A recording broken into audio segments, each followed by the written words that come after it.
ఇస్తారేమో చూడాలి. రెండోది ఇక్కడ మిథున్ రెడ్డి విషయం కూడా మనం ఇక్కడ గమనించాలని, ఈ మర్చిపోయాను, కసిరెడ్డి రాజు కసిరెడ్డి విషయంలో కూడా విజయసాయి రెడ్డి చాలా స్పష్టంగా చెప్పారు. ఈ మధ్య కుంభకోణానికి ఐటీ ఆఫీసర్ గా ఉన్నటువంటి ఆయన, ఐటీ సలహాదారుగా ఉన్నటువంటి ఆయన, కర్త కర్మ క్రియ ఆయనే. దీంట్లో ఈ యొక్క కుంభకోణంలో ప్రధాన భూమిక ఆయనే. ఆయన ఆనాటి వైఎస్ఆర్సిపి చీఫ్ కి దూరపు బంధువు, బాగా కావాల్సిన వాడు. నన్ను గనక విచారణ సంస్థలు పిలిస్తే నేను చెప్పాల్సిన పరిస్థితి ఉత్పన్నమైతే డెఫినెట్ గా నేను చెబుతాను అని చెప్పాడు. సరే, ఇతర దేశాల్లో కూడా ఇట్లాంటి పని ఏదో చేస్తే తరిమేశారని చెప్తారు, నిజమేనా వీళ్ళ గ్యాంగ్? ఒకటండి, డెఫినెట్ గా ఇవన్నీ వచ్చినాయంటే ఇది పొగ లేకుండా, మంట లేకుండా పొగ రాదు. అవును. కాబట్టి డెఫినెట్ గా ఇంత చేసిన వాళ్ళు ఇక్కడ డెఫినెట్ గా అది చేయలేదని చెప్పేసి ఎలా చెప్తే సాహసం వాళ్ళకు కూడా లేదు. ఇక్కడ ఇంకోటి ఏంటంటే, విజయసాయి రెడ్డి ఏదైతే చెప్పాడో అది డెఫినెట్ గా ఆయనకి తెలుసు కాబట్టి వాస్తవాలు చెప్పాడు, అంతే కదా. ఈ రోజున ఒక రకంగా ఆయన మారకపోయినా అప్రూవర్ అనుకోవచ్చు విజయసాయి రెడ్డిని. డెఫినెట్ గా నన్ను అడిగితే నేను చెప్తానన్నాడు కదా. అదే అడగకపోయినా ఆయన రిజైన్ చేసినప్పుడు నాకు వివేకానంద రెడ్డి చనిపోయిన విషయాన్ని, గుండెపోటు అనే విషయాన్ని నాకు అవినాష్ చెప్పాడు ఫోన్ చేస్తే అని చెప్పారు. అడగకపోయినా చెప్తున్నారు అన్న. అవినాష్కి ఫోన్ చేశాను, అవినాష్ ఫోన్ ఎత్తాడని ఒకసారి, పక్క వాళ్ళు చెప్పారని ఒకసారి చెప్పాడు. అంటే అక్కడి నుంచి సమాచారం అవినాష్ రెడ్డి నుంచే వివేకానంద రెడ్డి మర్డర్ కేసులో హార్ట్ అటాక్ థియరీ అక్కడి నుంచి వచ్చింది నాకు, అదే నేను చెప్పానని చెప్పాడు.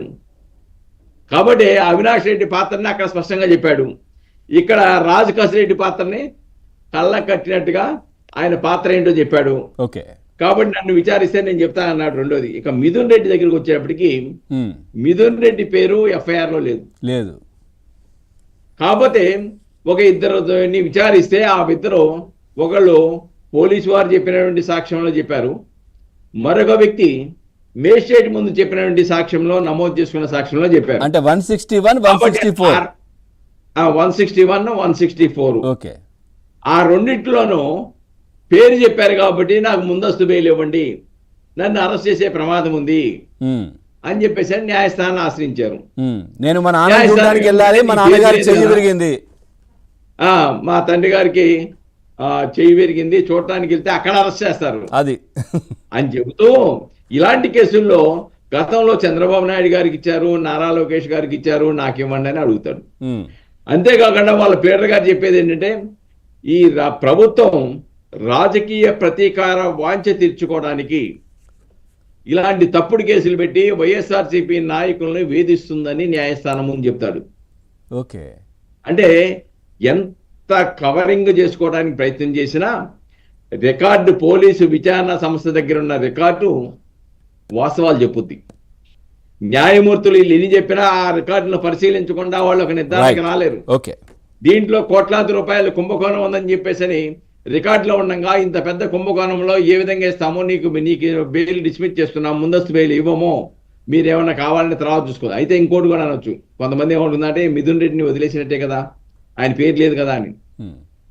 ఎప్పుడైనా ఆధారాలు లభ్యమైతే అప్పుడు విచారణ సంస్థలు మిథున్ రెడ్డిని ఏంటి, కసిరెడ్డిని ఏంటి, దీంట్లో ఎవరైతే నాయకులు ఉన్నారో, పాతదారులు, సూత్రధారులు ఉన్నారో అందరికి నోటీసులు ఇస్తూ విచారణ సంస్థ ముందుకు పరుగులు తీస్తా ఉంది. అంటే మీరు అంటున్నట్టుగా స్కిల్ డెవలప్మెంట్ లో చంద్రబాబు నాయుడు గారిని రిమాండ్ లోకి తీసుకున్న సమయంలో ఆయన పేరు ఎఫ్ఐఆర్ లో గతంలో లేదు, దానికి సంబంధించి అప్పటికప్పుడే యాడ్ చేసి ఆయన అదుపులోకి తీసుకున్నారు. అదే విధంగా వీళ్ళకి ఏదైనా సమాచారం దొరికితే ఎప్పుడైనా వీళ్ళని కానీ తాడేపల్లి ప్యాలెస్ లో ఉన్న వ్యక్తిని కానీ ఎవరినైనా అదుపులోకి తీసుకోవచ్చు.